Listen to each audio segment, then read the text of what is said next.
Hello students, Neelam here from right to education. आज मैं आपको कक्षा 6 संस्कृत आमोदनी का पाठ 2 मेधावी बालके पढ़ाऊंगी। देखते हैं स्टूडेंट्स। प्रातःकालस्य समः अस्ति। प्रातःकाल का समय है। ग्रामस्य पाठशालाय प्रार्थनाया घंटिका टन टन टन इति वदति। गांव की पाठशाला में प्रार्थना के लिए घंटी टन टन टन बजती है। सर्वे छात्रा पंक्तिबद्धा प्रार्थना कुर्वन्ति। सभी छात्र प्रार्थना के लिए पंक्ति में खड़े हो जाते हैं। तदनंतरम ते सब कक्षां गच्छन्ति। उसके पश्चात वे सभी कक्षा में चले जाते हैं। षष्ठ कक्षायाः तृतीयः कालांशः अस्ति। छठी कक्षा का तीसरा घंटा है। इसी तरह से है स्टूडेंट्स, ये जैसे सब्जेक्ट वाइज घंटे होते हैं 1 2 3 और आपके सब्जेक्ट पढ़ाए जाते हैं, इसी तरह से छठी कक्षा का तीसरा घंटा है। संस्कृतं पाठयितुम् एकः अध्यापकः कक्षाम् आगच्छति। संस्कृत पढ़ाने के लिए एक अध्यापक कक्षा में आते हैं। सर्वे छात्राः उत्थाय अध्यापकं नमन्ति। उत्थाय का मतलब है यहाँ पर उठ कर। सभी छात्र उठकर अध्यापक को नमस्ते करते हैं। अध्यापक कथयति। अध्यापक कहते हैं सर्वे उपविशन्तु। सभी बैठ जाओ। छात्रा उपविशन्ति। छात्र बैठ जाते हैं। अध्यापक उत्तराखंड नामकं पाठं पाठयति। अध्यापक उत्तराखंड नाम का पाठ पढ़ाते हैं। पाठं पाठयित्वा च अध्यापक छात्रान् पृच्छति। पाठ पढ़ाकर अध्यापक छात्रों से प्रश्न पूछते हैं। भो बालके, हे बालकों, उत्तराखंडे कति जनपदानि सन्ति। उत्तराखंड में कितने जनपद हैं? ये उत्तरम जानन्ति ते हस्तम उत्थापयन्तु। यह उत्तर जो जानता है वे अपना हाथ खड़ा कर ले। ठीक है, अपना हाथ उठाए।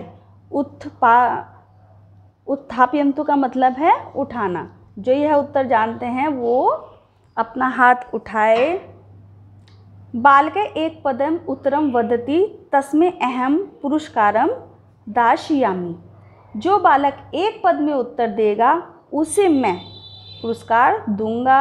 एतत् श्रुत्वा, यह सुनकर मेधावी छात्रः सुरेंद्रः अवदत्। बुद्धिमान छात्र सुरेंद्र बोला, उसने कहा उटी देह च न अपि पोरु उवाच। उसने एक पद में उत्तर दिया स्टूडेंट, उटी देह च न अपि पोरु उवाच। तदा करणीयम अध्यापके वदति। यह सुनकर अध्यापक बोले अस्य पदस्य कोऽपि अर्थ नास्ति। इस पद का कोई अर्थ नहीं है। सुरेंद्र वदति, सुरेंद्र ने कहा, ठीक है ना, सुरेंद्र बोला गुरुवर इदम पदम सार्थकम अस्ति। यह पद सार्थक है। मतलब सार्थक का मतलब है यहाँ पर इसका अर्थ है।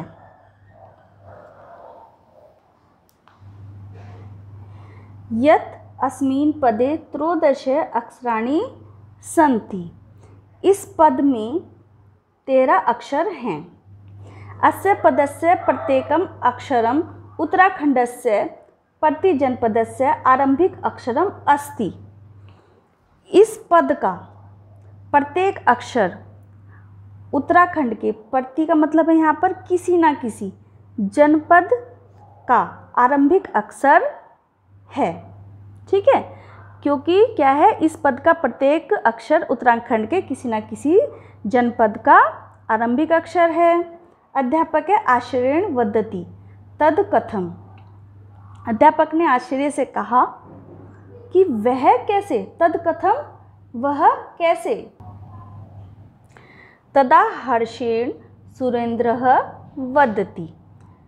तभी सुरेंद्र ने खुशी से कहा उ इत्युक्ते उत्तरकाशी टी टिहरी उच्यते।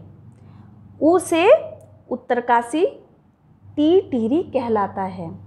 दे देहरादूनम ह हरिद्वारम कथयते। दे से देहरादून, ह से हरिद्वार कहते हैं। च चंपावतम भवती ने तू नैनीतालः।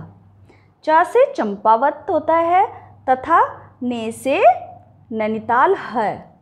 ए अल्मोड़ा पी पिथौरागढ़ पो पोड़ी गढ़वालः।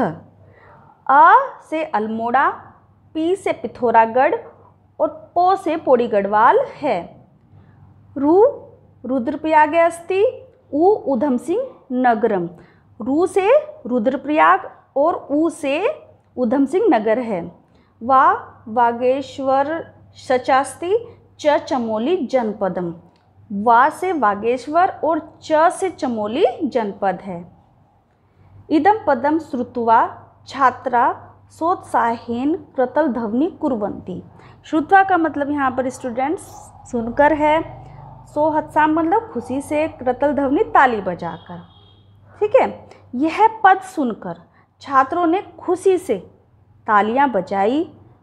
सुरेंद्र से मेधाविता, मेधाविता का मतलब है प्रतिभा। दृष्टवा का मतलब देखकर। अध्यापक है अपि तस्य बहु प्रश्न करोति पुरस्कारम च ददाति। सुरेंद्र की प्रतिभा देखकर अध्यापक ने भी उसकी बहुत प्रशंसा की और पुरस्कार दिया। अब ये पाठ की समरी है ख़त्म होती है स्टूडेंट्स।